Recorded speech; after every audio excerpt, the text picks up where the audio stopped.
Hello everyone, मैं कल्पना अपने channel में आप सभी का स्वागत करती हूँ। तो देखिए, आज जो हमारा क्लास 9th का भूगोल आपका सीरीज चल रहा था, इसके बाद क्लास 10 का हम लोग कल से देखेंगे। तो देखिए, क्लास 9th का जो भूगोल था उसमें मात्र आपके 6 चैप्टर हैं, ठीक है, और जिसके हम 5 चैप्टर कवर कर चुके हैं। और आज हमें इसका 6 नंबर चैप्टर देखना है और चैप्टर का नाम क्या है आपका? जनसंख्या। ये चैप्टर आपका बहुत ज्यादा इंपॉर्टेंट है, इसमें बहुत ही बारीकी से चीजें समझाई हुई है, बहुत ही अच्छी जानकारी आपकी दी हुई है। अगर अभी तक आपने इसको एक भी बार नहीं पढ़ा है चैप्टर को, तो इसको आप लोग बहुत ही ध्यान से इसको देखिएगा।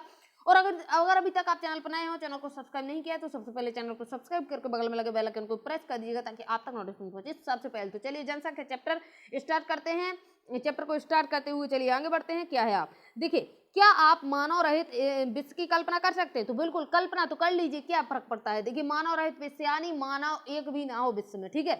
संसाधनों का उपयोग एवं सामाजिक तथा सांस्कृतिक वातावरण का निर्माण कौन करता है? देखिए, मानव ही करते हैं। देखिए, संसाधन का उपयोग, संसाधन कब बनते हैं? जैसे हमने क्लास 8 में आपका देखिए पूरा संसाधन वाला, आपका 7th 8 का पूरा जो भूगोल है आपका संसाधन वाला है। तो देखिए, संसाधन तब कहलाता है जब उसका कोई उपयोग हो। और उपयोग कौन लाएगा? नदियां समुद्र तो उपयोग ला नहीं लेंगे, उपयोग में तो मानव ही लाएगा चीजों को, ठीक है। एवं सामाजिक एवं सांस्कृतिक वातावरण, यानी कोई भी सामाजिक सांस्कृतिक वातावरण, तो इसका निर्माण कौन करता है? देखिए, मानव इन सब चीजों का निर्माण करता है, नहीं तो उसका कोई मतलब ही नहीं रहेगा। समाज एवं अर्थव्यवस्था के विकास में मानव का महत्वपूर्ण योगदान है। समाज एवं अर्थव्यवस्था का विकास, अर्थव्यवस्था इकोनॉमी का विकास, ठीक है, और समाज का विकास तो मानव के द्वारा ही है। मानव संसाधनों का निर्माण एवं उपयोग तो करते ही हैं, वे स्वयं में विभिन्न गुणों वाले संसाधन होते हैं। कैसे होते हैं? देखिए, मानव संसाधनों का निर्माण एवं उपयोग तो करते हैं। पहले तो संसाधन मतलब मानव संसाधन बनाएगा। जैसे चेयर है, चेयर बना दी है, ठीक है, वो आपकी एक संसाधन बन गई। संसाधन बना के बाद उसको उपयोग में मानव ही करते हैं और उसको बनाते भी मानव है। इसके बाद देखिए, भी स्वयं भी विभिन्न गुणों तथा संसाधन वाले होते हैं। स्वयं यानी मानव में खुद इतने गुण होते हैं कि वो एक संसाधन के रूप में उभर के आता है। वो सबसे ज्यादा आपका जो संसाधन, सबसे अच्छा संसाधन है, वो मानव खुद है, ठीक है। जैसे देखो, कोई इंजीनियर बनता है, कोई डॉक्टर बनता है, कोई टीचर बनता है, तो विभिन्न प्रकार के यानी एक दूसरे की मदद और उपयोग के लिए ही बनते हैं, तो एक प्रकार से संसाधन हो गए। चलिए आगे देखते हैं। कोयला तब तक चट्टान का एक टुकड़ा था जब तक कि मानव ने उसे प्राप्त करने की तकनीक का आविष्कार करके उसे एक संसाधन नहीं बनाया।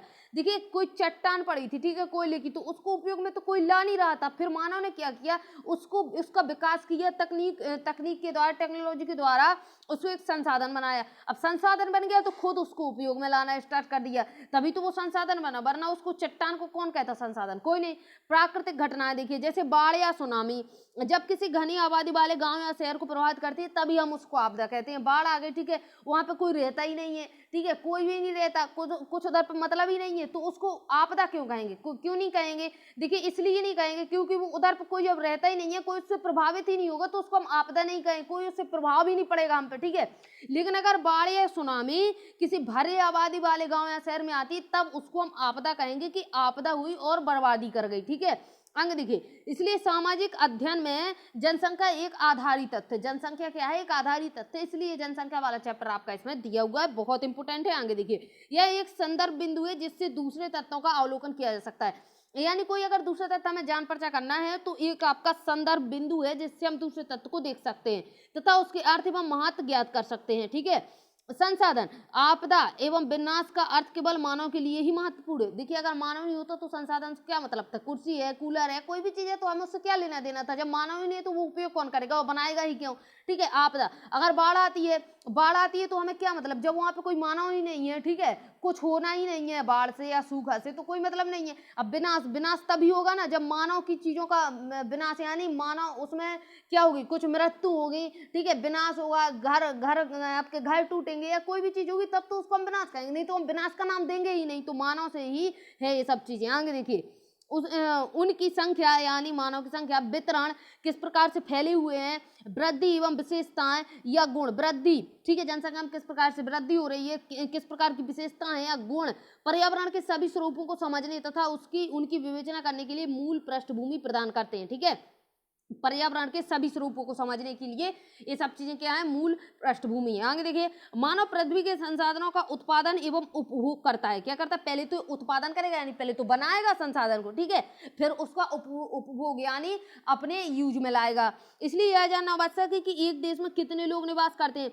अब देखिए, अब जो चीजें हैं, कुछ उत्पादन हो रहा है, ठीक है, लोग बाग उसका उत्पादन कर रहे हैं, एक देश उत्पादन कर रहा है, दूसरे देश में व्यापार करेगा या खुद के देश में व्यापार करेगा, लोग बाग उसको उपयोग करेंगे, ठीक है। तो इससे हमें क्या पता होना चाहिए कि एक देश में कितने लोग निवास करते हैं, हमें जानकारी होनी चाहिए। वे कहाँ एवं कैसे रहते हैं, इस चीज की जानकारी होनी चाहिए।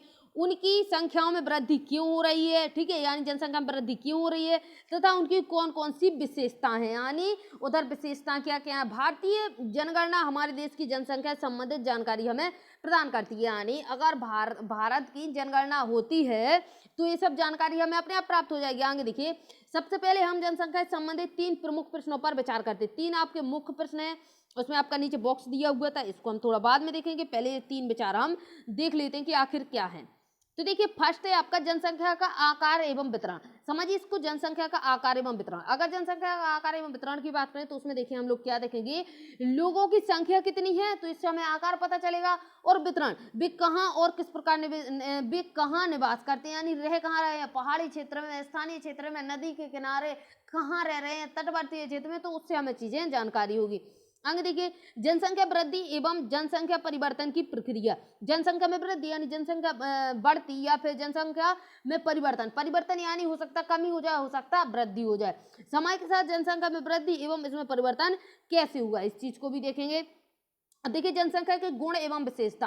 गुण एवं विशेषता क्या है, उनकी उम्र, यानी जो जनसंख्या है कौन सी, कितनी से कितनी उम्र की जनसंख्या कितने % है, लिंग अनुपात एवं आपका साक्षरता स्तर देखा जाएगा, ठीक है, लिंग अनुपात कितने लड़के कितने लड़कियां, मेल फीमेल देखा जाएगा, साक्षरता स्तर देखा जाएगा, किसका स्तर कितना है, कौन कितना पढ़ा लिखा है, ठीक है, व्यावसायिक संरचना देखी जाएगी, किस प्रकार का व्यापार कर रहे हैं, तथा स्वास्थ्य की अवस्था क्या है, यानी उनका स्वास्थ्य कैसा है। चलिए आगे देखते हैं, जनसंख्या का आकार एवं वितरण। अब इसको हम पूरे विस्तार से समझेंगे एक चीज को। तो फर्स्ट है आपका जनसंख्या का आकार एवं वितरण। तो इसको समझिएगा, क्या है, भारत की जनसंख्या का आकार एवं संख्या के आधार पर वितरण है। क्या है, भारत की जनसंख्या का आकार एवं संख्या के आधार पर वितरण। तो इसको समझते हैं। देखिए, मार्च 2001 तक भारत की जनसंख्या कितनी थी, तो आपकी 10,280 लाख थी। कितनी थी, 10,280 लाख थी, ठीक है, जो कि विश्व की कुल जनसंख्या का कितनी थी, 16.7% थी। कब की बात कर रहा है, 2001 की बात कर रहा है, थोड़ा गौर करिएगा चीजों को। यह जो आपकी 10.2 करोड़ लोग भारत में, भारत का जो आपका क्षेत्रफल है कितना है, 32.8 लाख वर्ग किलोमीटर, ठीक है, और इतने बड़े भाग में कितने लोग रहते थे, इतने ज्यादा लोग रहते थे, यानी 10.2 करोड़ लोग रहते थे। कब की बात कर रहा है, 2001 की बात कर रहा है, ठीक है। और देखिए, क्या है, विश्व के स्थलीय भूभाग का कितना है, यानी विश्व के पूरे जो भी हमारे कॉन्टिनेंट है, जितना भूभाग है पूरे की बात करें, तो जो आपका भारत, जो हमारा भारत का क्षेत्रफल है कितना, 32.8 लाख वर्ग किलोमीटर, ये पूरे स्थलीय, पूरी पृथ्वी के, पूरे विश्व के भूभाग का 2.4% है, इसको याद रखिएगा, ठीक है। तो क्या है, लाख वर्ग किलोमीटर के विशाल क्षेत्र में असमान रूप से वितरित है। असमान से इसका क्या मतलब है कि हर जगह वितरण एक सा नहीं है, ठीक है, हर जगह ऐसे नहीं है कि 1 किलोमीटर में आपके 300 लोग रह रहे हैं तो हर जगह आपके 300 लोग ही रहेंगे। आप कहीं भी चले जाएं, आप रेगिस्तान में चले जाएं, आप लद्दाख ठंडे रेगिस्तान में चले जाएं, आप पहाड़ी क्षेत्रों में चले जाएं, तो ऐसा नहीं है कि समान वितरण है, ठीक है। वितरण कैसा है, असमान रूप से वितरित हैं लोग। चलिए देखिए, इसमें क्या है, जनगणना। तो इसको पढ़ लेते हैं थोड़ा, इसमें आपका पिंक वाला बॉक्स दिया हुआ है। देखिए, जनगणना के बारे में थोड़ी जानकारी आपकी दी हुई है, बताया गया है कि आखिर है क्या। एक निश्चित समांतराल में जनसंख्या की आधिकारिक गणना जनगणना कहलाती है, यानी एक निश्चित समय में जनसंख्या की जो गणना होगी उसको हम क्या कहते हैं, जनगणना कहेंगे, ठीक है। जनगणना यानी लोगों की गणना, लोगों की गिनती। भारत में सबसे पहले 1872 में जनगणना की गई थी, याद रखिएगा, 1872 एग्जाम में पूछा जाता है, ठीक है। हालांकि 1881 में पहली बार एक संपूर्ण जनगणना की जा सकी। उसी समय से प्रत्येक 10 वर्ष तक जनगणना होती है, यानी अब जो हमारा है प्रत्येक 10 वर्ष में जनगणना होती है। भारतीय जनगणना जनसंख्यांकी, सामाजिक एवं आर्थिक आंकड़ों का सबसे बृहद स्रोत है, यानी बड़ा स्रोत है। क्या आपने कभी जनगणना रिपोर्ट देखी है, तो नहीं देखी तो 2021 की आप लोग देख लेना, क्योंकि 2021 में हमारी जनगणना होने वाली है, ठीक है। 2011 के बाद 2021 में होगी। चलिए आगे देखते हैं, ठीक है, 10 सालों बाद होती है। अब देखिए इधर पे क्या है, 2001 की जनगणना के अनुसार देश की देश की सबसे अधिक जनगणना वाला राज्य कौन सा है? आपका उत्तर प्रदेश। यानी जो आपका यूपी राज्य है, इसमें क्या है, भारत की सबसे अधिक जनसंख्या वाला राज्य है। ठीक है, जनसंख्या के हिसाब से सबसे बड़ा आपका यूपी है। और अगर आप क्षेत्रफल की बात करें तो वो आपका क्या हो जाता है? राजस्थान हो जाता है। लेकिन राजस्थान में आपका बारिश कम होने से, रेगिस्तान की वजह से लोग बाग उतने ज्यादा नहीं रहते हैं जितने यूपी में रहते हैं। यूपी में क्यों रहते हैं? क्योंकि देखिए पूरी गंगा यहीं से गुजरी हुई है, और गंगा के किनारे, इसलिए गंगा के किनारे इसके बहुत सारे शहर बड़े बड़े बसे हुए हैं। इसी कारण यहाँ की जनसंख्या ज्यादा है, क्योंकि नदी है तो पानी इधर पे अच्छा, और खेती वगैरह अच्छी हो जाती है। और आपका समतल मैदान भी है, तो लोगों को रहने के लिए और परिवहन के लिए हर चीज की सुविधा यहाँ पे मिल जाती है। जहाँ की देखिए कुल आबादी कितनी है, यहाँ की कुल आबादी देखिए कितनी है, 1660 लाख है। कहाँ की? यूपी की। उत्तर प्रदेश में देश की कुल जनसंख्या का कितने परसेंट हिस्सा निवास करता है? तो 16%। ठीक है, कितना निवास करता है? 16% पूरे देश का। ठीक है, दूसरी ओर हिमालय क्षेत्र के राज्य, हिमालय के साइड चले जाइए आप, सिक्किम की आबादी केवल 5 लाख है। ठीक है, और अगर आप केंद्र शासित प्रदेश की बात करते हैं तो लक्षद्वीप में मात्र 60,000 लोग निवास करते हैं। ठीक है, अब समझिए, देखिए कहाँ यूपी में कहाँ आपकी देखिए 1660 लाख आपकी जनसंख्या है, और वहीं आप सिक्किम की बात करते हैं तो 5 लाख है। ठीक है, और अगर लक्षद्वीप यानी आप केंद्र शासित प्रदेश की बात, सिक्किम आपका क्या है? राज्य है, और लक्षद्वीप क्या है? आपका केंद्र शासित प्रदेश है। तो वहां पे मात्र 60,000 लोग निवास करते हैं। तो देखिए इधर पे क्या है, इधर पे देख लीजिए, ये आपके दिए हुए हैं। तो इधर पे देखिए जनसंख्या वितरण। तो जनसंख्या वितरण में आपका क्या बताया गया है कि उत्तर प्रदेश में आपकी 16.16 आपकी परसेंट है, और महाराष्ट्र में अगर आप देखें तो 9.42% है, और बिहार यानी 8.02, पश्चिम बंगाल यानी, अगर आप इन राज्यों की बात करते हैं तो 5 राज्य आपके दिखाए गए हैं। और उन 5 राज्यों में क्या है कि जो हमारे देश की 50% जनसंख्या आपको दिख रही है। बाकी आप देखिए इधर पे 51.2 अन्य राज्यों में आपकी दिखाई गई है। ठीक है, इसका हम कलर चेंज करेंगे तो देखिए इधर पे आपकी ये इधर पे दिखाई हुई है। चलिए आगे देखते हैं। भारत की लगभग आधी आबादी केवल 5 राज्यों में निवास करती है। हम लोगों ने अभी देख लिया कौन कौन से राज्य हैं, याद रखिएगा। एक तो आपका यूपी है, महाराष्ट्र है, बिहार है, पश्चिम बंगाल और आंध्र प्रदेश है। ठीक है, 5 राज्य है, 5 राज्यों के नाम आपको याद रखने होंगे, यूपी, महाराष्ट्र, बिहार, पश्चिम बंगाल और आंध्रा। अंग देखिए, क्षेत्रफल की दृष्टि से राजस्थान सबसे बड़ा राज्य है, और जनसंख्या की दृष्टि से कौन सा है? तो जनसंख्या की दृष्टि से मैंने आपको बता दिया है कि जनसंख्या की दृष्टि से आपका यूपी है, जिसकी आबादी भारत की कुल जनसंख्या कितना है? 5.5% है। यानी अब आप देखिए कि कहाँ आपका यूपी। ठीक है, यूपी में कितनी थी आपकी? 16.16 थी। ठीक है, और वहीं पे अगर आप बात करें तो राजस्थान, जो कि आपका क्षेत्रफल के हिसाब से आपका सबसे बड़ा राज्य है, और वहाँ की जो जनसंख्या की बात करें तो कितनी है? 5.5% है। ठीक है, आगे देखिएगा क्या है, भारत में जनसंख्या के असमान वितरण का क्या कारण? तो देखिए बहुत सिंपल है कि इसका वितरण का क्या कारण है। देखिए इसके वितरण जो है, इसका वितरण ऐसा है कि समतल मैदान है। ठीक है, स्थलाकृतियां, नदियां, ठीक है, जो हमारे अपवाह तंत्र हैं या हमारी स्थलाकृतियां हैं, पहाड़ी क्षेत्र है, हिमालय पर्वत है, तटवर्तीय क्षेत्र है। ठीक है, तो इन्हीं के कारण कहीं पे आपका रेगिस्तान है, कहीं पे आपका अच्छा खासा आपका क्या है? कृषि वाला क्षेत्र है। अब देखिए जहाँ पे कृषि वाला क्षेत्र है या फिर परिवहन की बहुत अच्छी सुविधा है, और काम काज जैसे आपका रोजगार पे भी डिपेंड करता है कि रोजगार अगर अच्छा कहाँ मिल रहा है, तो उसी हिसाब से जनसंख्या का वितरण होता है। तो यही कारण है कि असमान वितरण है। ठीक है, अब देखिए पहाड़ी क्षेत्रों में अगर आप चले जाते हैं तो वहां पे जनसंख्या आपको ज्यादा नहीं मिलेगी, क्योंकि पहली बात तो वहां पे जो है आपका परिवहन की सुविधा उतनी अच्छी नहीं रहती। ठीक है, अब देखिए घनत्व के आधार पर भारत की जनसंख्या वितरण। अब हम बात करेंगे किसके आधार पर? घनत्व के आधार पर जनसंख्या वितरण। अभी ये हमने क्या किया था?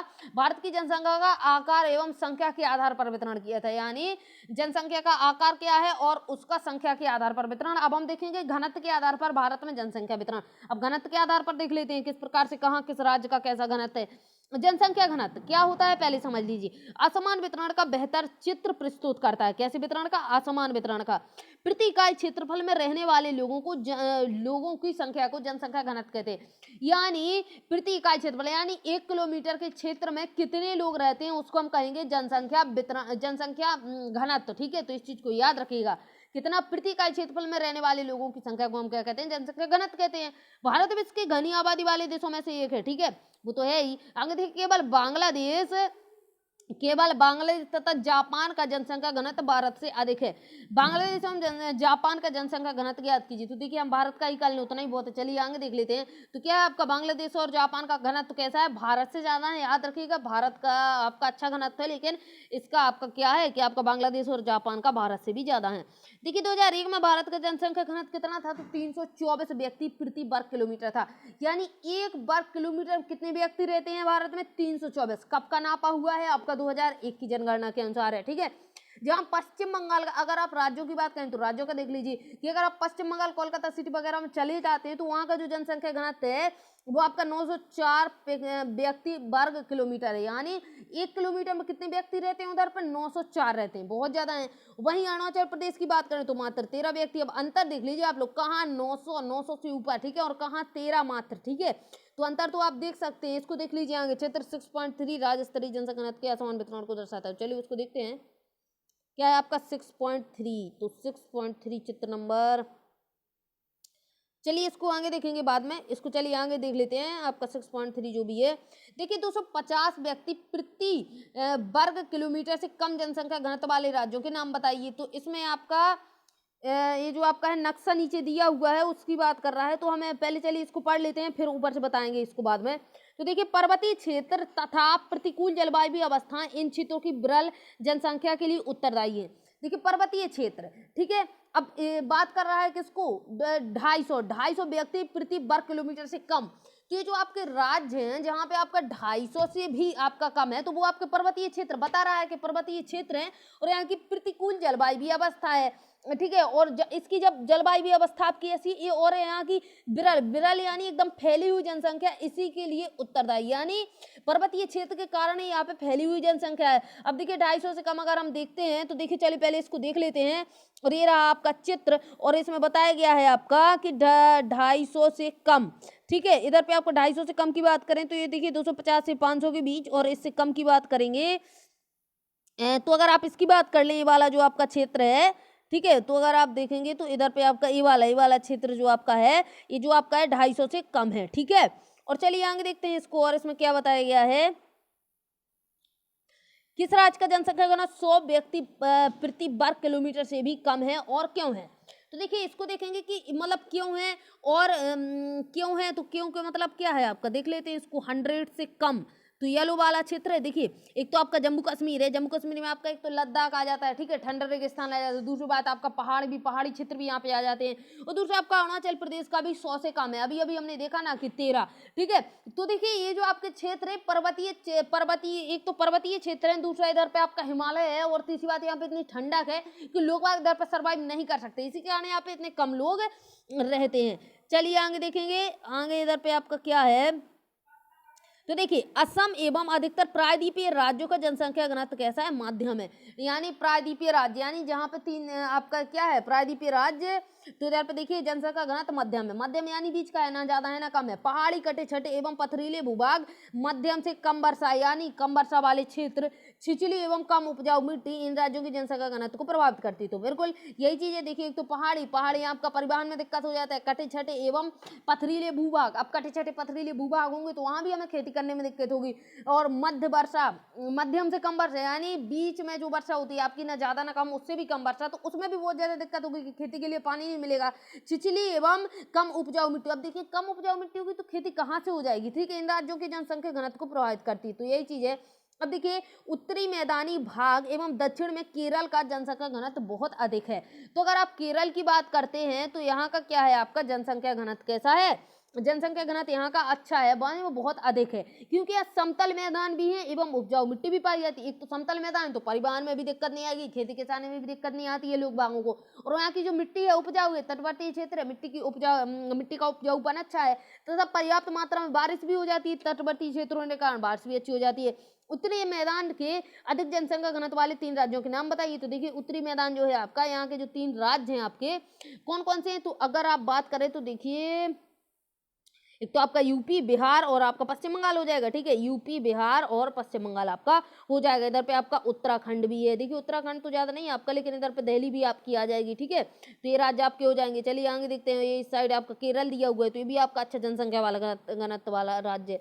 आगे देखिए क्या है आपका जनसंख्या वृद्धि एवं जनसंख्या परिवर्तन की प्रक्रिया क्या है आपकी, देखिए जनसंख्या में वृद्धि और क्या है जनसंख्या परिवर्तन की प्रक्रिया। यानी जनसंख्या में वृद्धि क्यों होती है, वृद्धि या कमी क्यों हो रही है, और जनसंख्या में परिवर्तन यानी जनसंख्या बदलती क्यों रहती है। तो चलिए आगे देखते हैं। जनसंख्या एक परिवर्तनशील प्रक्रिया है, नहीं यानी ऐसा नहीं है कि भाई जितनी जनसंख्या हो गई तो बस हो गई, फिर ना मरना है ना जीना है, ठीक है, ना जन्म होना है ना मृत्यु होनी है, तो ऐसा तो कुछ है नहीं। जनसंख्या एक परिवर्तनशील प्रक्रिया यानी बदलती रहती है।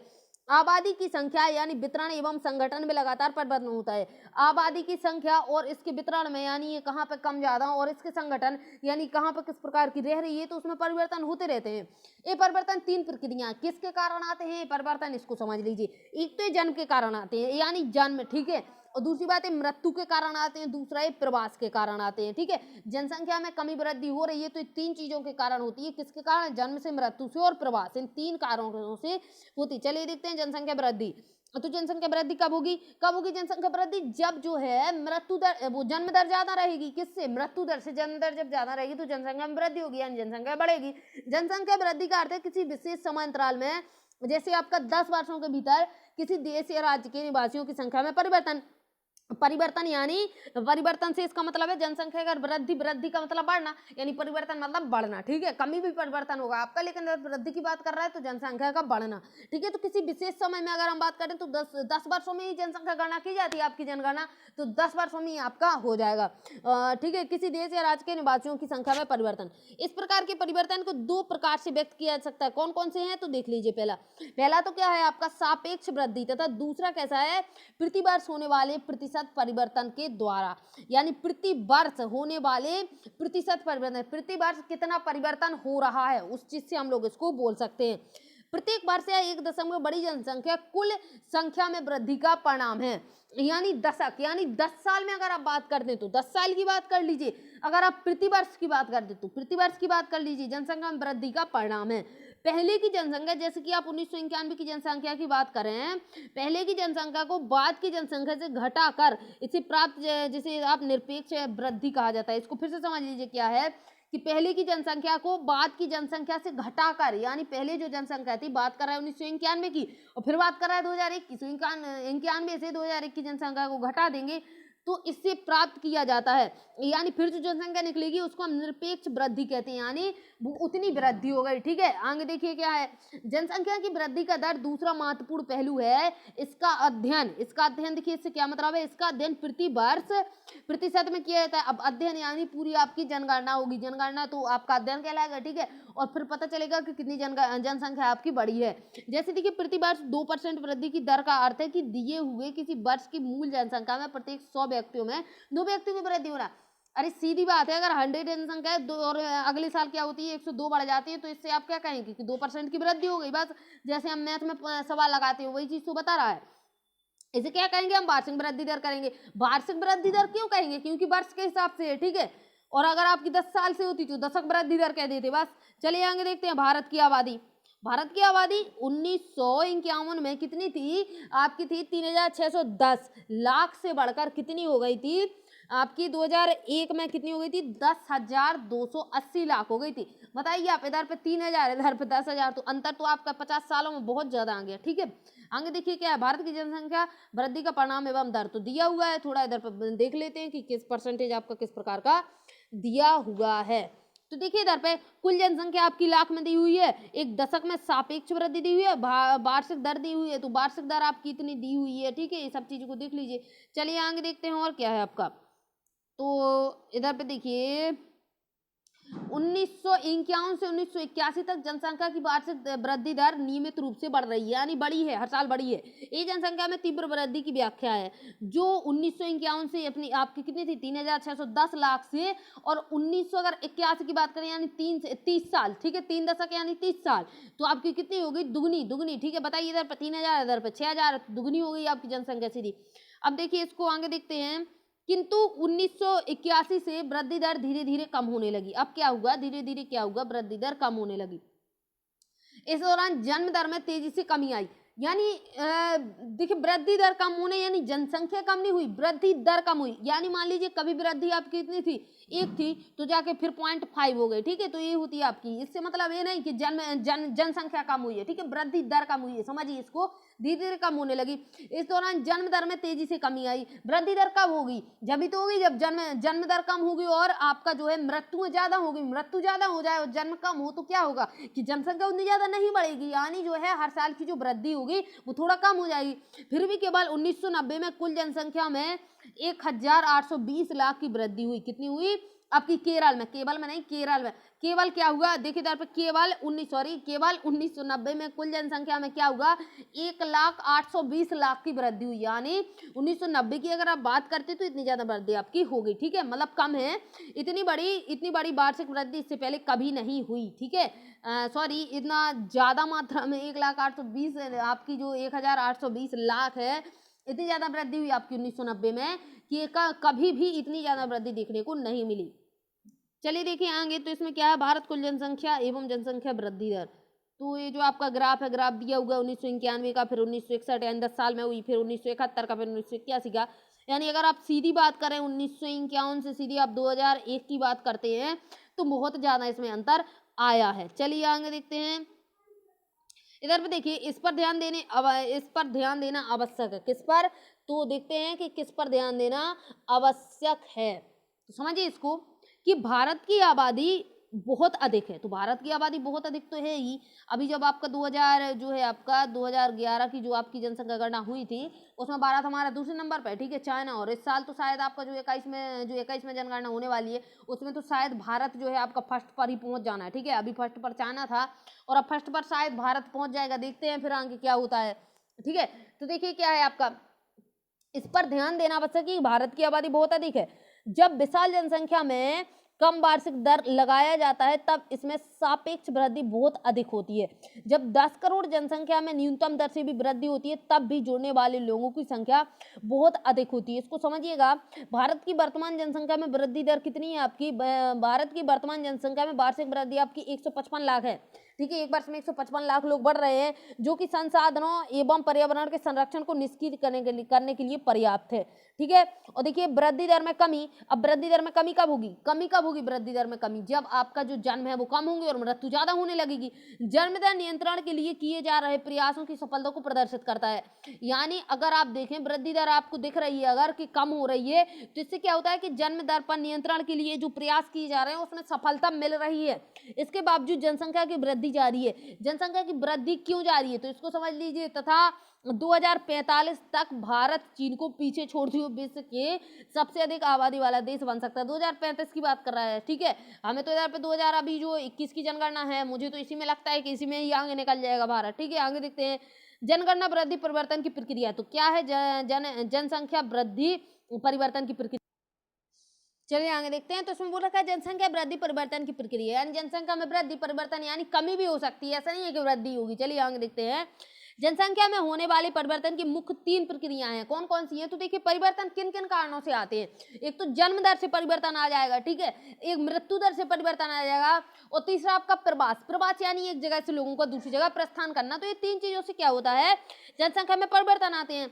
जन्म दर एवं मृत्यु दर के बीच का अंतर जनसंख्या की प्राकृतिक वृद्धि है। अभी प्राकृतिक है ये कोई लोगों का, लेकिन प्रवास जो आपका है वो प्राकृतिक नहीं है। ठीक है, ये मानव निर्मित है। और जो आपका जन्म दर एवं मृत्यु दर है ये अंतर जब आता है जनसंख्या में तो ये क्या है? आपका प्राकृतिक वृद्धि। ठीक है, ये प्रकृति के द्वारा की जाती है। ठीक है, एक वर्ष में प्रति 1000 व्यक्तियों में जितने जीवित बच्चों का जन्म होता है उसे हम जन्म दर कहते हैं। समझिए इसको कि एक वर्ष में प्रति 1000 व्यक्तियों में जितने जीवित बच्चों का जन्म होता है, यानी जन्म कुछ बच्चे क्या होते हैं मर जाते हैं आपके, लेकिन जो बच्चे रह जाते हैं तो जीवित बच्चों का जन्म होता है उसे हम जन्म दर कहेंगे। ठीक है, यह वृद्धि का एक प्रमुख घटक है। अब इससे क्या होगी? जब जन्म होंगे तो बच्चों के जन्म होंगे तो क्या होगी? जनसंख्या आपकी बढ़ेगी, क्योंकि भारत में हमेशा जन्म दर जो है मृत्यु दर से अधिक रहता है। यानी मृत्यु दर आपकी कम है, मरने वाले लोग ज्यादा है और जन्म लेने वाले लोग मृत्यु दर से अधिक रहती है। यानी मृत्यु दर है जो आपकी, देखिए मरने वाले लोग कम रहते हैं हमेशा और जन्म वाले लोग ज्यादा रहते हैं भारत में। इसी कारण क्या होती है कि जो हमारी जनसंख्या है वो हमेशा बढ़ती रहती है। चलिए आगे देखते हैं। एक वर्ष में प्रति 1000 व्यक्तियों में मरने वालों की संख्या को मृत्यु दर कहते हैं। जैसा आपका जन्म दर है वैसी मृत्यु दर है। मृत्यु दर में तेज गिरावट भारत की जनसंख्या में वृद्धि की दर का मुख्य कारण है। मृत्यु दर में तेजी से गिरावट है, यानी लोग मरना कम हो गए। अब जब लोग मरना कम होंगे तो क्या होगा, जनसंख्या में वृद्धि तो होगी ही। अब जब लोग मरना कम होंगे तो जनसंख्या में वृद्धि की दर का मुख्य कारण है। तो एक आपका मुख्य कारण हो गया कि आपका मृत्यु दर कम हो गई और जन्म दर ज्यादा हो गया। अब जन्म दर कम हो गया तो क्या है, जन्म ज्यादा हो गए, मृत्यु कम हो रही है, तो जनसंख्या तो बढ़ेगी। चलिए आगे देखते हैं। 1980 तक उच्च जन्म दर थी एवं मृत्यु दर में लगातार गिरावट के कारण जन्म दर तथा मृत्यु दर में काफी बड़ा अंतर आ गया था। इसको समझिए कि 1980 के समय क्या हुआ कि जन्म दर जो है आपका उच्च जन्म दर होगी, यानी जन्म ज्यादा होने लगे और मृत्युएं कम होने लगी। और जब मृत्यु कम हुई तो क्या हुआ कि अंतर बहुत ज्यादा हो गया। अब अंतर बहुत ज्यादा हो गया तो क्या है, जनसंख्या, ये कारण आपको जनसंख्या वृद्धि का बन गया। ठीक है, 1980 से 1981 से धीरे धीरे जन्म दर में भी गिरावट आनी शुरू हो गई, यानी 1981 से क्या हुआ कि जन्म भी कम होने लगे, तो उससे भी जन्म दर में गिरावट आ गई, जिसके परिणामस्वरूप जनसंख्या वृद्धि दर में भी गिरावट आई। अब जब जन्म कम होंगे, जन्म दर कम जाएगी, तो आपकी क्या है, जो आपका जनसंख्या वृद्धि दर हो रही थी, एकदम से जो बढ़े जा रहे थे लोग बाग, उसमें भी गिरावट आ गई। इस प्रकार के चलन का क्या कारण है, चलिए इसको आगे देखते हैं। आगे देखिए, जनसंख्या वृद्धि का तीसरा घटक क्या है, प्रवास। ठीक है, ये जो है आपका प्राकृतिक नहीं है, ये क्या है, आपका मानव के द्वारा है। लोगों का एक क्षेत्र से दूसरे क्षेत्र में चले जाना प्रवास कहलाता है, यानी एक क्षेत्र से दूसरे क्षेत्र स्थानांतरण लोग बाग करते हैं, तो इसको हम क्या करेंगे, इसको हम प्रवास कहेंगे। प्रवास होता है आपका आंतरिक, दो तरह का प्रवास होता है, एक तो आपका आंतरिक हो जाएगा, एक आपका अंतर्राष्ट्रीय होता है। आंतरिक यानी आपका देश के भीतर, देश के भीतर से अगर आप बात करें तो एक राज्य से दूसरे राज्य में शिफ्ट होना। अक्सर लोग क्या करते हैं, गांव से शहर की साइड शिफ्ट हो जाते हैं, तो ये होता है आपका आंतरिक प्रवास। और अंतर्राष्ट्रीय यानी देशों के बीच प्रवास, यानी लोग, कुछ लोग क्या करेंगे, इटली, चाइना, फ्रांस, कहीं भी आपका पाकिस्तान जहां भी उन्हें जाना है, जहां भी अच्छा लगता है, भूटान, नेपाल आपका, या फिर आपका अमेरिका लोग बाग ज्यादा जाते हैं। ठीक है, तो जहां भी जाना है तो ये आपका हो जाएगा अंतर्राष्ट्रीय प्रवास। चलिए आगे देखते हैं। तो प्रवास आपका दो तरह का हो गया। अब आगे देखिए, आंतरिक प्रवास जनसंख्या के आकार में कोई परिवर्तन नहीं करता। ये जनसंख्या के आकार को परिवर्तन नहीं करेगा, क्योंकि देखिए अगर भारत का पूरा आपकी जो जनगणना होती है, अगर गिने जाएंगे तो कुछ लोग जैसे यूपी के हैं, बिहार में जाके रहने लगे तो वो बिहार में गिन लिए जाएंगे, यूपी में गिन लिए जाएंगे, एक ही बात है। इसमें क्या होता है, आपका जनसंख्या के आकार में ज्यादा परिवर्तन नहीं होता, लेकिन यह एक देश के भीतर जनसंख्या के वितरण को प्रभावित कर देता है। क्या होता है, जनसंख्या के वितरण को प्रभावित करता है। वितरण यानी अगर गांव के क्षेत्र के लोग हैं वो जाके शहर में प्रवेश कर गए, तो क्या होगा कि जो शहर का जनसंख्या घनत्व है वो बढ़ेगा और गांव का जो है कम हो जाएगा। तो इससे क्या होगा कि इसका वितरण आपका चेंज हो जाएगा, यानी जो दर का जनसंख्या घनत्व है शहर का वो आपका ज्यादा हो जाएगा और जो गांव का है वो कम हो जाएगा। तो वितरण चेंज हो जाएगा, ना कि जनसंख्या। इस चीज को गौर करिएगा। जनसंख्या वितरण एवं दूसरे घटकों को परिवर्तित करने में प्रवास की महत्वपूर्ण भूमिका होती है। फिर से देखिए, जनसंख्या वितरण मैंने आपको बता दिया किस प्रकार की बात कर रहा है, एवं उसके घटकों को परिवर्तन करने में, यानी उसके घटकों को परिवर्तन करने में प्रवास की महत्वपूर्ण भूमिका होती है। चलिए आगे देखते हैं क्रियाकलाप, इसको छोड़ दीजिए। आगे देखिए, भारत में अधिकतर प्रवास क्या होता है, ग्रामीण से शहरी क्षेत्रों की ओर होता है। क्यों होता है, देखिए क्योंकि ग्रामीण क्षेत्रों में क्या होता है, अपकर्षण यानी पुश करना प्रभावित होता है। यानी अब देखिए ग्रामीण क्षेत्र है जो आपका, वहां पे जब लोगों को काम नहीं मिलेगा, ठीक है, अब दोनों टाइम खाने के लिए पैसा नहीं होगा लोगों के पास, यानी पेट नहीं भरता है, तो गांव शहर की साइड भागेंगे पैसा कमाने के लिए। तो वही चीज आपका कि ग्रामीण क्षेत्रों में क्या होता है, अपकर्षण प्रभावी होते हैं। ये ग्रामीण क्षेत्रों में गरीबी एवं बेरोजगारी की प्रतिकूल अवस्था है। अब बेरोजगारी होगी तो लोग बाग कहाँ जाएंगे, शहर की तरफ काम ढूंढने जाएंगे। तथा नगर का अब जो है अभिकर्षण यानी पुल प्रभाव रोजगार में वृद्धि एवं अच्छे जीवन स्तर को दर्शाता है। इसलिए लोग बाग क्या करते हैं कि उधर पर रोजगार भी हो और क्या है कि अच्छा जीवन है। अब कौन नहीं चाहेगा कि अच्छा जीवन मिले, तो क्यों लोग बाग गाँव में डले रहेंगे, शहर की साइड भागेंगे। तो इससे क्या होगा, प्रवास होगा, प्रवास के कारण वितरण में प्रभाव आएगा। प्रवास जनसंख्या परिवर्तन का एक महत्वपूर्ण घटक है। ये केवल जनसंख्या के आकार को ही प्रभावित नहीं करता है, बल्कि उम्र एवं लिंग के दृष्टिकोण से नगरीय एवं ग्रामीण जनसंख्या के संरचना को भी प्रभावित करता है। फिर से समझिए इसको, क्या है कि जो प्रवास है आपका जनसंख्या परिवर्तन का एक महत्वपूर्ण घटक है, यानी इससे जनसंख्या में परिवर्तन होता है। ये केवल जनसंख्या के आकार को ही प्रभावित नहीं करता, यानी ये जनसंख्या के आकार को ही नहीं बदलता, बल्कि ये क्या करता है, उम्र एवं लिंग के दृष्टिकोण से नगरीय एवं ग्रामीण जनसंख्या की संरचना को भी परिवर्तित कर देता है। देखिए उम्र उम्र की बात कर रहा है, यानी जैसे अगर आप बात करें, अगर देखिए 18-19 साल का लोग बाग हो जाते हैं तो उनको क्या लगता है, उनको काम करना चाहिए। अब उन्हें जब गांव में काम नहीं मिलता तो लोग बाग क्या करते हैं, शहर की साइड भागना स्टार्ट कर देते हैं। ठीक है, तो उम्र से हो गया आपका परिवर्तन। ठीक है, और लिंग लिंग की अगर बात करें तो जैसे लड़कियों की शादी हो जाती है तो क्या करती हैं, उनका क्या है, आपका प्रवास हो जाता है, यानी एक गाँव से दूसरी जगह चली जाती हैं, तो उससे भी इसमें फर्क आता है। ठीक है, तो आपका नगरीय एवं ग्रामीण जनसंख्या की संरचना को भी ये परिवर्तित कर देते हैं। ठीक है, भारत में ग्रामीण नगरीय प्रवास के कारण शहरों तथा नगरों की जनसंख्या में नियमित वृद्धि हो रही है। इसमें क्या बता रखा है कि शहरों तथा नगरों यानी ग्रामीण नगरीय प्रवास के कारण, यानी ग्रामीण लोग क्या कर रहे हैं, प्रवास कर रहे हैं, तो जिसके कारण क्या हो रहा है, शहरों में जनसंख्या का नियमित वृद्धि हो रही है, यानी नियमित आपकी जनसंख्या शहरों में बढ़ रही है। 1951 में कुल जनसंख्या की 17.29% नगरीय जनसंख्या थी। ठीक है, और यहाँ पे कितनी हो गई, यहाँ पे देखिए 2001 में बढ़कर कितनी हो गई, 1951 से 27.78% हो गई, यानी काफी बड़ी हुई है। एक दशक जो है आपको 1991 से 2001 की बात करें तो एक दशक के भीतर 10 लाख से अधिक जनसंख्या वाले नगरों की संख्या आपकी 23 से बढ़कर 35 हो गई। इसको समझिए कि जब 10 लाख थी, ठीक है, एक नगर है आपका और उसकी 10 लाख थी और बढ़ के कितनी हो गई, 23 से बढ़कर 35 हो गई। ठीक है, अब देखिए आयु संरचना की बात करते हैं तो देख लीजिए आयु संरचना क्या है आपकी। ठीक है, किसी देश में जनसंख्या की आयु संरचना वहां के विभिन्न आयु समूह के लोगों की संख्या को बताता है। ऐसा तो है नहीं कि सब लोग एक ही आयु के हैं। ठीक है, यानी सब लोग 50 से 60 के बीच में हैं, सब लोग 10 से 20 के बीच में हैं, ऐसा तो कुछ है नहीं। या फिर बताइए सभी लोग वयस्क हैं या वृद्ध हैं या बच्चे हैं, तो ऐसा तो है नहीं। तो जनसंख्या आपका जो आपका आयु है क्या है, आयु के विभिन्न विभिन्न समूह होंगे। ठीक है, यह जनसंख्या की मूल आवश्यकताओं में से एक है, बिल्कुल मूल आवश्यकता है। एक व्यक्ति की आयु उसकी इच्छा, खरीदारी तथा काम करने की क्षमता को पर्याप्त रूप से प्रभावित करती है। अब इसकी बात सुनिए आप लोग, क्या वो रखा है कि क्या वो रखा है, एक व्यक्ति की आयु उसकी इच्छा। देखिए हर आयु जो है आपकी, जैसे अगर आप बच्चे हैं तो उधर पे आपकी इच्छाएं क्या होंगी, खिलौनों की इच्छाएं होंगी आपकी। ठीक है, तो इच्छा लोगों की आयु के हिसाब से बदलती रहती है। खरीदारी, यानी खरीदारी भी आयु के हिसाब से चेंज होगी। अगर आप बच्चे हैं तो आपको खिलौने लेने पसंद करेंगे आप। ठीक है, अगर आप वयस्क होते हैं तो आपको काम की तरफ आप लोग आकर्षित होंगे। ठीक है, आप लोगों को घर बनाने की पड़ जाएगी कि भाई घर बनाना है, उसमें हर चीज होनी चाहिए, एसी कूलर पंखा हर चीज होनी चाहिए। ठीक है, काम करने की क्षमता भी आपकी उसी प्रकार से बढ़ती है। ठीक है, बच्चे हैं अगर आप 8-10 साल के तो आपको पढ़ाई, जैसे आपको पढ़ाई करवाई जाएगी तो आप पढ़ाई करेंगे, लेकिन उसमें अगर आपसे कोई कहे कि अगर आपको बिजनेस करना है तो आपकी क्षमता वो नहीं है कि आप बिजनेस करें, यानी आपकी सोच नहीं है बिजनेस करने की। 20-21 साल के बाद आपकी सोच रहेगी बिजनेस करने की, जॉब करने की, या फिर कोई भी काम करने की। इसके बाद देखिए क्या है, पर्याप्त रूप से प्रभावित होती है, यानी उसकी इच्छाएं लोगों की प्रभावित होती हैं, खरीदारी प्रभावित होती है किस प्रकार की, या उनकी काम की इच्छा, उसकी क्षमता बढ़ती है। परिणाम स्वरूप देखिए बच्चे, वयस्क तथा वृद्धों की संख्या एवं प्रतिशत किसी भी क्षेत्र के आबादी के सामाजिक एवं आर्थिक ढांचे को निर्धारित करती है। बिल्कुल वहाँ के सामाजिक एवं आर्थिक ढांचे को निर्धारित करेगी। आर्थिक यानी वहाँ पे अगर वयस्क ज्यादा है तो क्या होगा, वहाँ पे कामकाज अच्छा होगा। ठीक है, बच्चे या वृद्ध तो काम करेंगे नहीं। आगे देखिए, किसी राष्ट्र की आबादी को सामान्यतः 3 वर्गों में बांटा गया है। तो कौन कौन से वर्ग हैं, एक तो आपका बच्चा हो जाएगा। ठीक है, बच्चे यानी आपके सामान्यतः 15 वर्ष से कम आयु के, और देखिए वयस्क यानी आपका 15 से 59 वर्ष की आयु के हो जाएंगे, वृद्ध 59 से अधिक, यानी 60 से आगे कह देते हैं हम लोग।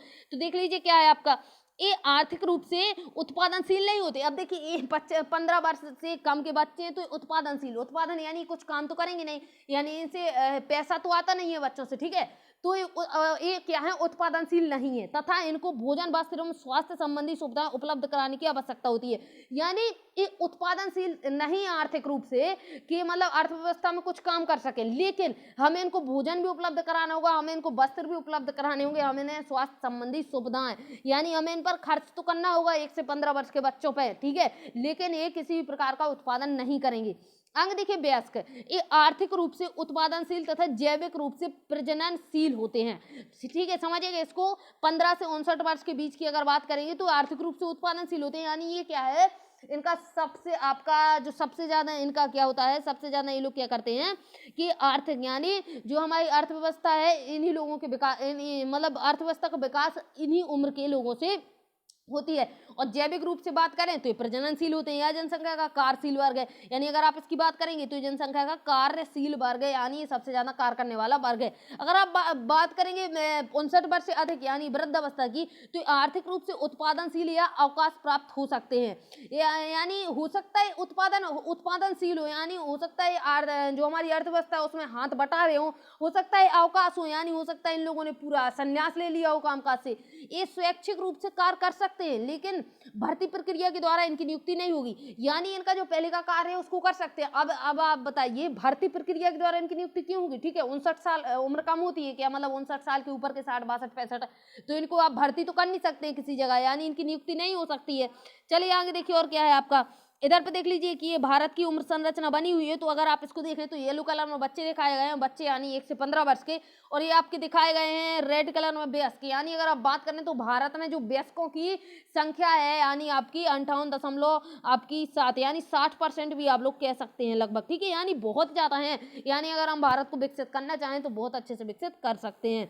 आगे देखिए, बच्चों तथा वृद्धों का परसेंट जो है जनसंख्या के आश्रित अनुपात को प्रभावित करता है, क्योंकि ये समूह जो है उत्पादक नहीं है, यानी इससे हमें ज्यादा फायदा नहीं होता है। ठीक है, भारत की जनसंख्या में इन तीनों समूहों की अनुपात को 6 पॉइंट इसमें दर्शाया गया है। अब आप एक चीज सोचिए कि इसमें लिखा हुआ है कि क्या है आपके उत्पादक नहीं है, तो अब आप ऐसा मत सोचिए कि माँ बाप बूढ़े हो गए तो उनको घर से बिल्कुल फेंक दिया। ठीक है, इसका मतलब ये नहीं है कि उत्पादक नहीं है तो इनको फेंक दिया। ठीक है, इस चीज को याद रखिएगा।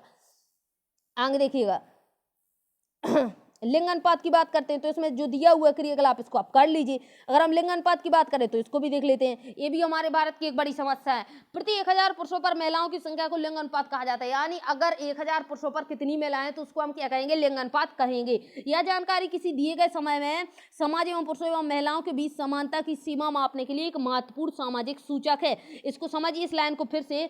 यह जानकारी किसके लिए, यानी लिंग अनुपात अगर आप देखते हैं तो किसमें ये आपकी क्या है आपका किसमें उपयोगी है? यह जानकारी आपके यह जानकारी किसी दिए गए समय में समाज में, यानी किसी भी समय की अगर आप बात करते हैं तो समाज में पुरुषों एवं महिलाओं के बीच समानता की सीमा मापने, यानी इससे हमें पता चलेगा पुरुषों और महिलाओं के बीच कितनी समानता है। ठीक है, उसकी सीमा मापने के लिए महत्वपूर्ण है। देश में लिंग अनुपात प्रायः महिलाओं के पक्ष में नहीं होता है, यानी लिंग अनुपात हमेशा महिलाओं का कम रहता है और पुरुषों का ज्यादा रहता है। जैसे देखिए ऐसा क्यों होता है इसका पता लगाइए। तो देखिए पहली बात तो जो हमारा देश है अभी तो ठीक है आपका, पहले अभी भी कहीं कहीं क्या होता है कि अगर बच्ची जन्म लेती है तो उसको मार दिया जाता है। ठीक है, उसको बड़ा ही नहीं होने दिया जाता है, तो लिंग अनुपात तो कम रहेगा ही।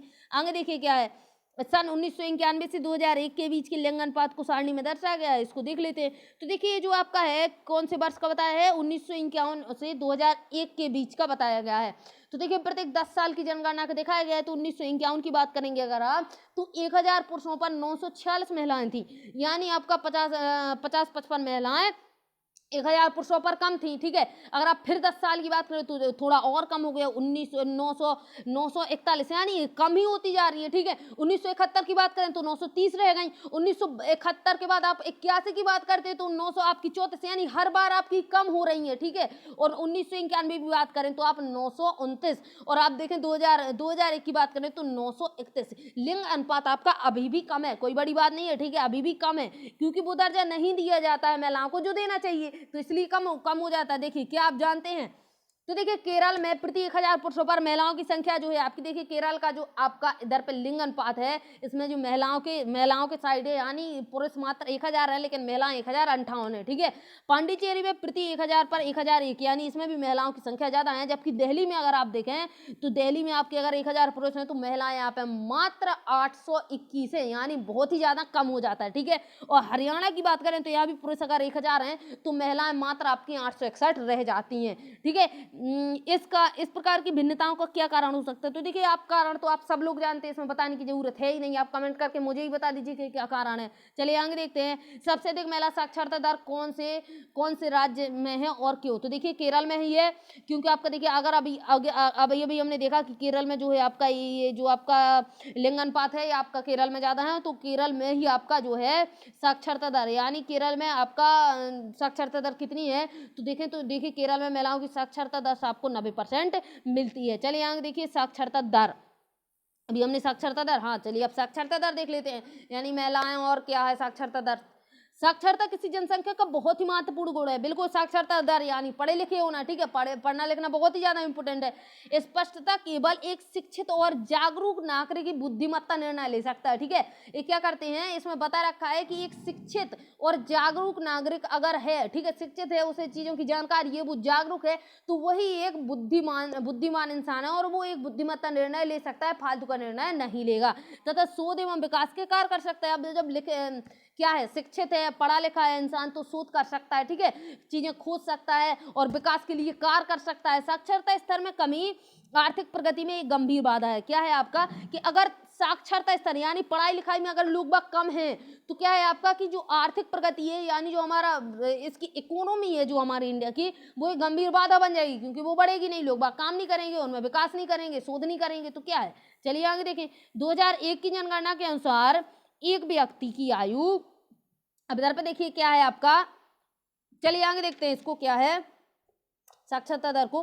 2001 की जनगणना के अनुसार एक व्यक्ति जिसकी आयु कितनी है, 7 वर्ष या उससे अधिक है, तो जो किसी भाषा को समझकर लिख या पढ़ सकता है, उसे साक्षरता की श्रेणी में, उसे साक्षर की श्रेणी में हम लोग रख सकते हैं। यानी अगर 7 वर्ष का बच्चा है, ठीक है, अगर वो पढ़ा लिखा है, आपकी लैंग्वेज समझ सकता है और आपकी लैंग्वेज अगर आप कुछ बोलते हैं तो वो लिख सकता है, तो उसको हम क्या करेंगे, उसको साक्षर की श्रेणी में रख देंगे। भारत की साक्षरता दर के स्तर में धीरे धीरे सुधार हो रहा है, यानी धीरे धीरे लोग बाग जागरूक हो रहे हैं, लोग बाग धीरे धीरे समझ रहे हैं कि पढ़ाई करना कितना जरूरी है, तो स्तर में धीरे धीरे उसकी बढ़ोतरी यानी सुधार हो रहा है। 2001 की जनगणना के अनुसार देश की साक्षरता दर कितनी थी, 2001 की जनगणना की बात करें तो आपकी 64.84 थी, और पुरुषों की साक्षरता दर आपकी ज्यादा थी यानी 75.26 थी, लेकिन महिलाओं की फिर भी इधर पे देखिए 50% के आसपास दिख रही है।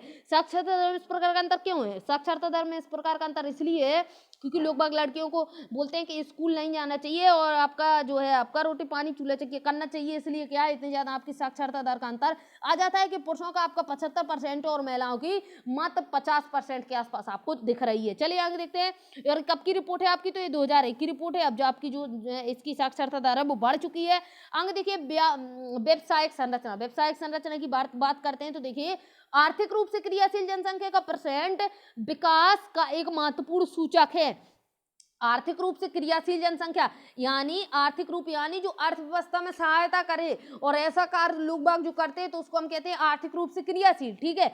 और तो देखिए आर्थिक रूप से क्रियाशील जनसंख्या का परसेंट विकास का एक महत्वपूर्ण सूचक होता है, ठीक है। विभिन्न प्रकार के व्यवसायों के अनुसार किए गए जनसंख्या के वितरण को व्यावसायिक संरचना कहते हैं। विभिन्न प्रकार के व्यवसायिकों के अनुसार यानी जो बिजनेस कार्य हैं उसके अनुसार किए गए जनसंख्या का वितरण, यानी बिजनेस के अनुसार अगर आप जनसंख्या का वितरण देखें तो उसको हम क्या कहेंगे, व्यावसायिक संरचना कह देंगे।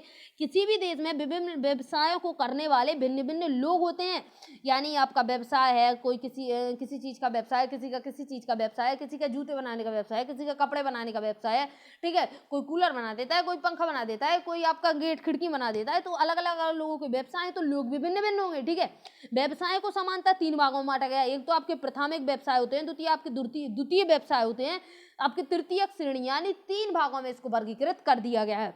अब देखिए प्राथमिक व्यवसाय में क्या आता है, तो देखिए कृषि से संबंधित हर एक चीज आपकी क्या होती है, प्राथमिक व्यवसाय में आ जाती है। तो देखिए कृषि, पशुपालन, वृक्षारोपण एवं मछली पालन एवं खनन, यानी कोई आपका जो है आपके खनन होते हैं, अयस्कों के खनन होते हैं, आपके धातु के खनन किए जाते हैं, ये सारी क्रियाएं जो आपके प्राथमिक में आ जाएंगी। अब देखिए द्वितीयक में क्या आता है, तो द्वितीयक में देखिए क्या आता है, क्रियाकलाप में उत्पादन करने वाले उद्योग, यानी किसी चीज का अगर हम उत्पादन करते हैं तो ये किस में आ जाएगा, आपका द्वितीयक में आ जाएगा। तो उद्योग यानी इंडस्ट्री, आपका भवन एवं निर्माण कार्य यानी भवन एवं निर्माण कार्य आपके द्वितीयक में आ जाते हैं। तृतीयक में ये सारी चीजें आपकी किसकी, इकोनॉमी में हम डिटेल से पढ़ेंगे, अभी आप थोड़ा समझ लीजिए। अगर देखिए तृतीयक क्षेत्र की बात करेंगे तो ये आपका परिवहन से संबंधित होता है, सेवाओं से संबंधित होता है, ठीक है।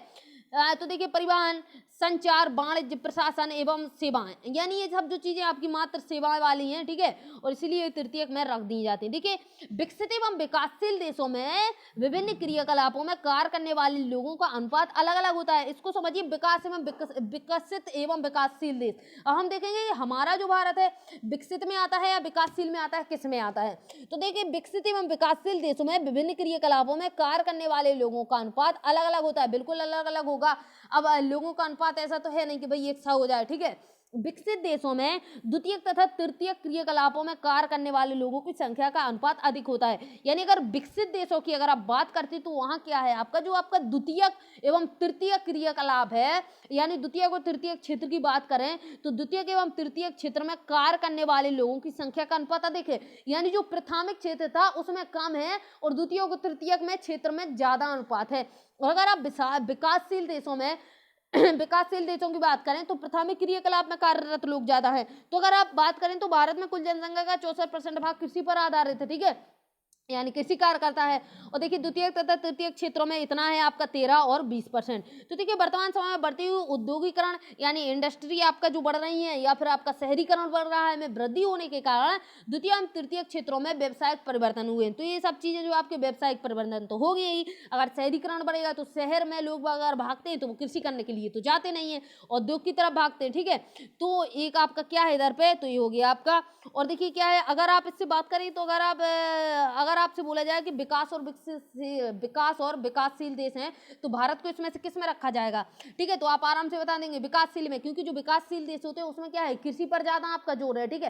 तो जोर नहीं है यानी कृषि में लोग बहुत ज्यादा कार्य करते हैं। तो हमारे देश में क्या है कि 64% भाग कृषि कार्य करता है, ठीक है, हमारी जनसंख्या का 64% भाग क्या करता है कृषि कार्य करता है। यानी जो आपका द्वितीय और तृतीय क्षेत्र में लोग बाग कम है, तो हमारे देश को क्या कहा जाएगा विकासशील देश कहा जाएगा। और विकसित देश किसको कहा जाएगा, तो देखिए अमेरिका, ब्रिटेन, इटली, जर्मनी, रूस, फ्रांस, ये सारे देश आपके कैसे हैं विकसित देश हैं। चलिए आगे देखते हैं और क्या है आपके इधर पे। देखिए स्वास्थ्य की बात करते हैं तो क्या है, चलिए स्वास्थ्य की बात कर लेते हैं। देखिए इधर पे स्वास्थ्य जनसंख्या की संरचना के महत्वपूर्ण घटक है। जनसंख्या की संरचना का देखिए, संरचना से क्या मतलब है कि जो आपका स्वास्थ्य है, अगर लोग बाग बीमार होते हैं और टपक लेते हैं, ठीक है, अगर स्वास्थ्य ठीक है तो क्या होगा, लोग बागों की दवाई करके और उसको मेडिकल वगैरह करके उसका सही कर लाएंगे, मतलब उसकी जो बीमारी होगी उसको सही कर दिया जाएगा, लोग बाग बच जाएंगे। तो ये महत्वपूर्ण भूमिका निभाता है। स्वास्थ्य जनसंख्या की संरचना का एक महत्वपूर्ण घटक है जो कि विकास की प्रक्रिया को प्रभावित करता है, बिल्कुल प्रभावित करता है। यानी इससे क्या होगा कि अगर आपकी मेडिकल अच्छी है, यानी अगर पे हमारे यहाँ पे हॉस्पिटल अच्छे हैं, तो इससे क्या होगा कि हमारे देश में विकास है, ठीक है, स्वास्थ्य वाले इस क्षेत्र में विकास है। सरकारी कार्यक्रमों के निरंतर क्या है, देखिए सरकारी कार्यक्रमों के निरंतर प्रयास के द्वारा भारत की जनसंख्या के स्वास्थ्य स्तर में महत्वपूर्ण सुधार आया है, ठीक है, अच्छा सुधार आया है। देखिए मृत्यु दर जो कि 1991 में कितनी थी 25 थी, वो जाके 2001 में घटकर कितनी होगी आपकी 8.1% हो गई, ठीक है, परसेंट की बता रहा है, ठीक है। औसत आयु जो कि आपका 1991 में कितनी थी 36.7 वर्ष, यानी अब बताइए 36.7 वर्ष कितनी कम होती है, जो कि बढ़कर आपकी 64.6 वर्ष हो गई। कहाँ पे 2001 में, यानी 50 साल का अंतर, ठीक है, 5 दशक का अंतर बता रहा है। महत्वपूर्ण सुधार बहुत से कारकों जैसे कि आपका जन स्वास्थ्य, ठीक है, संक्रामक बीमारियों से बचाव एवं रोगों के इलाज में आधुनिक तकनीकों प्रयोग में महत्वपूर्ण परिणाम स्वरूप हुआ है। पहले क्या था, लोगों को अगर बुखार भी आ जाए तो दवाई तो थी नहीं, तो लोग बाग उससे मर ही जाते थे, बुखार बिगड़ जाए तो, ठीक है। अब क्या है आपका जन स्वास्थ्य, यानी जल्दी से आप हॉस्पिटल जा सकते हैं, ठीक है। संक्रामक बीमारियां जो आपकी होती हैं उसको आपको पहले ही वैक्सीन कर दिए, आपका टीकाकरण कर दिया जाता है, तो उससे आपको बच जाते हैं, ठीक है। रोगों के इलाज में आधुनिक तकनीकों के प्रयोग के परिणाम स्वरूप हुआ है। तो रोगों के इलाज अगर हैं आपके पास, तो अगर बीमारी होती है तो उससे आप लोग बच सकते हैं। महत्वपूर्ण उपलब्धियों के बावजूद भारत के लिए स्वास्थ्य का स्तर एक मुख्य चिंता का विषय है, ठीक है। क्या है आपका, इतनी चीजें होने के बावजूद भारत में स्वास्थ्य का स्तर भी एक आपका अभी भी मुख्य चिंता का विषय है। प्रति व्यक्ति कैलोरी की खपत अनुशासित स्तर से काफी कम है। अब इसको समझिए, तथा हमारी जनसंख्या के बहुत बड़ा भाग क्या होता है, कुपोषण से प्रभावित होता है, यानी उनको जो पोषण है वो अच्छा नहीं मिल पाता है, शुद्ध पीने का पानी नहीं मिलता है, तथा मूल स्वास्थ्य रक्षा सुविधाएं ग्रामीण जनसंख्या में केवल 2/3 लोगों को उपलब्ध होती है, ठीक है। अब कुपोषण का शिकार जो है आपका कहाँ के लोग होते हैं, तो ग्रामीण क्षेत्रों के लोग होते हैं, क्योंकि ग्रामीण क्षेत्रों में अभी भी स्वास्थ्य संबंधी समस्याएं आपकी बनी है, ठीक है। और वहाँ पे पानी भी आपका स्वस्थ नहीं मिल पाता है, ठीक है, स्वच्छ पानी नहीं मिलेगा तो बीमारी तो बढ़ेगी। आगे देखिए क्या है, इस समस्या को एक उचित जनसंख्या नीति के द्वारा हल की आवश्यकता है। तो चलिए अब आगे देखते हैं किशोर जनसंख्या की अगर हम बात करें, ठीक है। किशोर जनसंख्या की बात कर लीजिए। भारत की जनसंख्या सबसे महत्वपूर्ण लक्षण इसकी किशोर जनसंख्या का आकार है। ठीक है, किशोर की जनसंख्या का आकार अभी भी हमने देखा कि जो आपकी 15 से 59 वर्ष की आयु के लोग हैं वो बहुत ज्यादा हैं। ठीक है, हमारे इंडिया में यह भारत की कुल जनसंख्या का 5वां भाग है, यानी 1/5 भाग अगर आप बात करें तो किशोर है। बाकी 1/5 भाग में क्या है आपका पूरा आपका जो कि है आपका 1/5 भाग जो कि आपका किशोर है। किशोर प्राय आपके 10 से 19 वर्ष की आयु वर्ग के लोग हैं। ये भविष्य के सबसे महत्वपूर्ण मानव संसाधन है। बिल्कुल सबसे महत्वपूर्ण मानव संसाधन क्यों है? क्योंकि जो आपका 10 से 19 वर्ष के बच्चे हैं, एक बच्चे ही बोलेंगे इनको, ठीक है, 10 से 19 वर्ष के बच्चे हैं, अभी क्या करेंगे आगे चल के कोई डॉक्टर बनेगा, कोई इंजीनियर बनेगा, कोई इतिहासकार बनेगा, कोई भूगोल वेत्ता बनेगा, यानी अलग अलग प्रकार से लोग अलग अलग सेक्टर में जाएंगे। ठीक है, यानी बहुत ही महत्वपूर्ण संसाधन है। ठीक है, किशोरों के लिए पोषक तत्वों की आवश्यकता बच्चों तथा वयस्कों से अधिक जरूरी है, यानी इनको अच्छा पोषण मिलना चाहिए ताकि ये लोग भविष्य में अच्छा कार्य कर सके। अगर ये देखिए कुपोषण से इनका स्वास्थ्य खराब तथा आपका इनका विकास जो है अवरोधित हो जाता है, यानी अगर इनका स्वास्थ्य खराब होता है, यानी अगर इनका बॉडी स्वस्थ नहीं रहता है या फिर अवरोधित हो जाते हैं, यानी इनका विकास, अब देखिए स्वस्थ नहीं रहेंगे तो क्या होगा, विकास में अवरोध उत्पन्न होगा। अब अवरोध उत्पन्न होगा तो ये विकास नहीं कर पाएंगे। परंतु भारत में किशोरों को प्राप्त भोजन में पोषक तत्व अपर्याप्त, यानी उन्हें जितना पोषक चाहिए, पोषक तत्व चाहिए उतने उन्हें मिल ही नहीं रहे हैं। बहुत सी किशोर बालिकाएं रक्तहीनता से पीड़ित हैं, यानी उनमें रक्त की कमी हो जाती है। विकास की प्रक्रिया में उनकी समस्याओं पर पर्याप्त ध्यान नहीं दिया जाता है, यानी उनमें जो समस्या होती है, उनमें जो बीमारियां होती हैं, ठीक है, तो उन पे उनको क्या नजरअंदाज कर दिया जाता है, उसको ध्यान ही नहीं दिया जाता। रक्तहीनता यानी रक्त की कमी हो जाती है। और देखिए आगे किशोर बालिकाओं को अपनी समस्याओं के प्रति संवेदनशील बनना चाहिए, यानी उन्हें अपनी समस्याओं के प्रति जागरूक होना चाहिए। शिक्षा के प्रसार तथा इनमें सुधार के द्वारा उनमें इन समस्याओं के प्रति जागरूकता बढ़ाई जा सकती है, यानी उन्हें पढ़ा लिखा के शिक्षा का प्रसार यानी फैलाव करके शिक्षा का, या उन्हें समझा के उनमें सुधार करके उन्हें बताया जा सकता है कि आप जो समस्या है उनको जागरूकता कराया जा सकता है। ठीक है, राष्ट्रीय जनसंख्या नीति, अब चलिए राष्ट्रीय जनसंख्या नीति की बात कर लेते हैं।